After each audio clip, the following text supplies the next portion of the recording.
Hello friends, this is Richa and today I am here with a new video.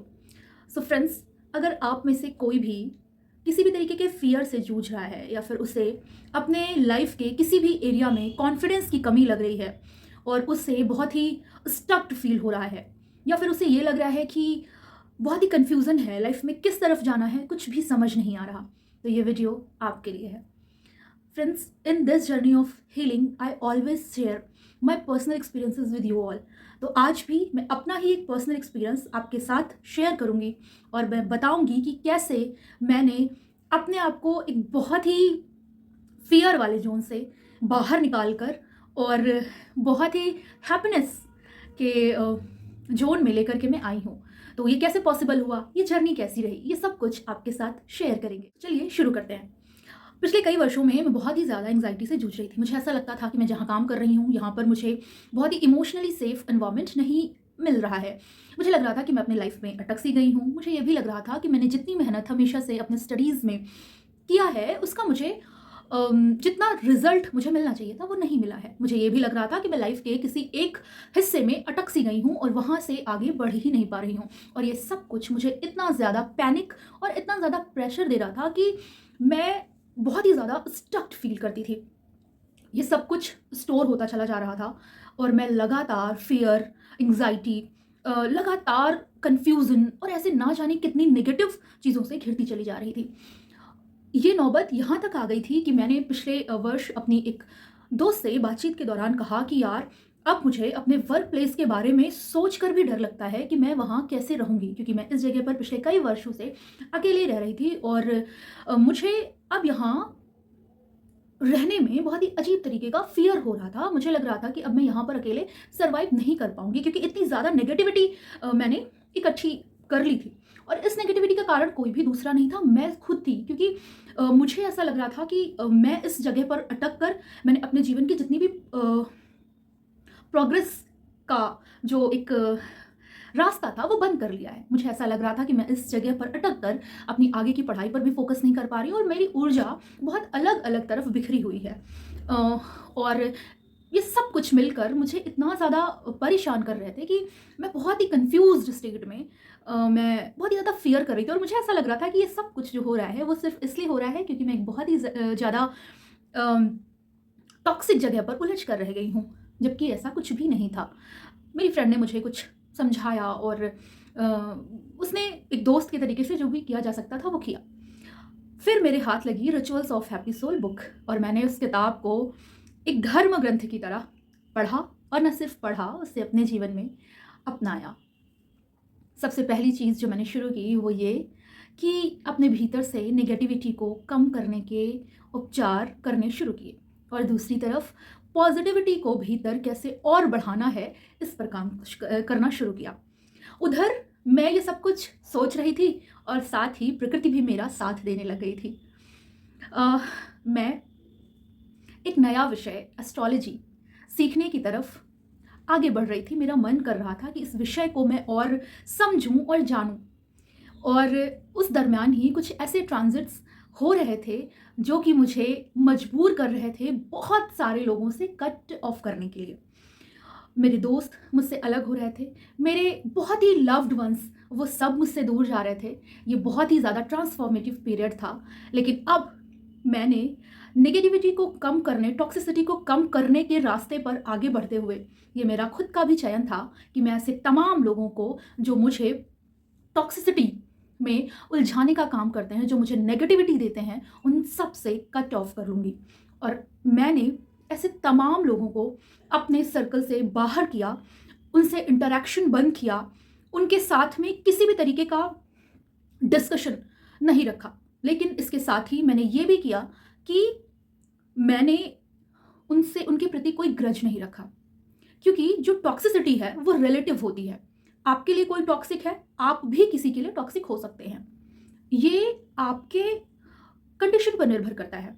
इसलिए आपको किसी से घृणा नहीं करनी है, किसी के लिए कोई ग्रज नहीं रखना है. सिर्फ आपको ये सोचना है कि आपके उद्देश्य, आपके इंटेंशन, आपकी वाइब्स एक जैसी नहीं है और अब आप इस एक रास्ते पर नहीं आगे जाएंगे, आपके रास्ते अलग हैं. और इस चीज़ को मैंने बहुत ही आसानी से एक्सेप्ट कर लिया। अब धीरे धीरे करके मेरे जीवन से लोगों की छटनी होनी शुरू हो गई थी, यानी कि लोग मेरे जीवन से लगातार कम होते जा रहे थे। मैं बहुत ही छोटे सर्कल में सिमट कर रह गई थी। ये क्रम करीब चला 3 महीने तक, और इसके बाद मैंने पाया कि मेरे जीवन में कुछ गिने चुने लोग बस रह गए। पूरा पूरा दिन हो जाता था, मैं कई कई बार कुछ बोलती ही नहीं थी, और मुझे अब ये फेज़ बहुत ही अच्छा लगने लगा था। मैं नई चीज़ें सोच पा रही थी। 3 महीने के इस क्रम के बाद मेरे जीवन में बहुत ही अच्छी और चीज़ें जुड़नी शुरू हुईं। कुछ बहुत ही अच्छे मेंटोर्स, बहुत ही सीनियर लोग जो मेरे साथ होते हुए भी पहले मैं उनसे कुछ भी नया सीख नहीं पा रही थी। मैं उनसे संपर्क में होते हुए भी उनसे कोई पॉजिटिविटी अपने भीतर ऐड ऑन करने की सोच ही नहीं पा रही थी। वे लोग अचानक से उभर कर सतह पर सामने आ गए। उन लोगों ने कितने ही भ्रम दूर किए, कितनी ही नई चीज़ें मेरे जीवन में ऐड ऑन की, कितना ही नॉलेजफुल डिस्कशन हमारा हुआ, और कितना ही एनरिचिंग एक्सपीरियंस मेरे जीवन में घटित होना शुरू हो गया। तो पहली चीज़ मैंने जो नेगेटिविटी को कम करने में करी, वो लोगों से कट ऑफ करना। यहाँ ये चीज़ आपको याद रखनी है कि जिन लोगों से भी आप दूर हो रहे हैं, उनके प्रति आपके मन में कोई ग्रज नहीं रखना है। एक्सेप्टेंस होना बहुत ही महत्वपूर्ण है। दूसरा वो ये कि अपना ट्रैवल करने का जो प्लान है, इसको थोड़ा-सा और मीनिंगफुल बनाना। मुझे हमेशा से ट्रैवलिंग पसंद थी, लेकिन अब मेरी ट्रैवलिंग में कुछ और चीज़ें ऐड ऑन हो गई थी। जैसे स्पिरिचुअल प्लेसेस की विज़िट करना, और यदि वहाँ पर कोई रिवर है तो वहाँ पर बैठकर मेडिटेशन करना, चैंटिंग करना। अपने इस पूरे जो ट्रैवल का जो मेरा इंटेंशन था, उसमें ऐड ऑन किया, क्योंकि पहले जब मैं ट्रैवल करती थी तो सिर्फ और सिर्फ फ़न के लिए ट्रैवल करती थी, लेकिन अब मेरे पास एक सात्विक उद्देश्य था, और मैंने इस चीज़ को ऐड ऑन करके सच में बहुत ही ज़्यादा क्लिनजिंग फील करी अपने भीतर, और बहुत ही पॉजिटिव एक्सपीरियंस रहा मेरा। और मैंने कोशिश करी कि मैं फ्रीक्वेंट ट्रैवल कर सकूं, और ज़्यादातर मेरे जो ऐसी जो यात्राएं मेरी रहीं, वो स्पिरिचुअल प्लेसेस की ही रहीं। और बहुत ही संभव नहीं हो पाता है वर्क प्लेस पर छुट्टियों के बीच मैनेज कर पाना, लेकिन फिर भी मैंने जितना हो सकता था कोशिश की कि मैं ऐसी जगहों पर जाऊं, और सिर्फ उसको ट्रैवल के पर्सपेक्टिव से ना देखकर स्पिरिचुअल जर्नी और हीलिंग के पर्सपेक्टिव से भी इसको अपने जीवन में जोड़ूं। एक तीसरा काम जो मैंने किया वो ये कि जब भी ओवर थिंकिंग होने लगे तो उसे लिखना, फ्री फ्लो राइटिंग करना, और इससे बहुत ही ज़्यादा मैंने अपने भीतर परिवर्तन देखा। तीसरी चीज़ कि प्रकृति के साथ अलाइनमेंट, अपनी बॉडी को जो प्राकृतिक दिनचर्या है उसके साथ में जोड़ना। और सबसे आखिरी लेकिन सबसे पावरफुल चीज़ वो ये कि भगवान के सामने खुद को सरेंडर होने देना, ईश्वर के सामने बोलना कि अब मुझसे नहीं हो रहा, आप संभाल लो आप, और वो सच में संभाल लेते हैं। बस इतनी चीज़ें मैंने आज करी।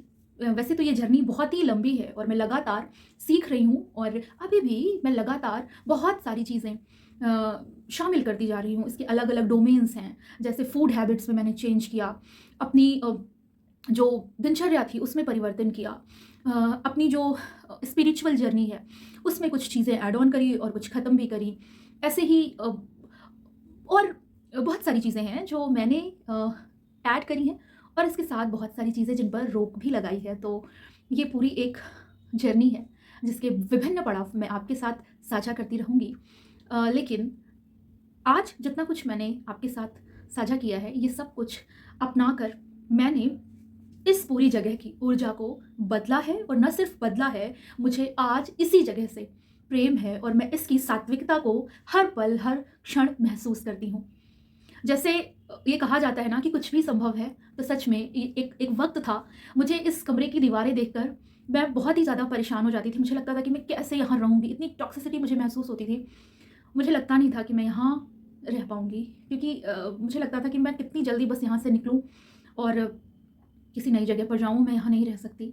और आज मैं इसी जगह पर, मैंने इस पूरी जगह को अपनी ऊर्जा से, अपनी पॉजिटिव एनर्जी से भर दिया है, और इसको मैंने इस पूरे स्पेस को एक दूसरे ही स्तर की ऊर्जा का स्पेस बना दिया है।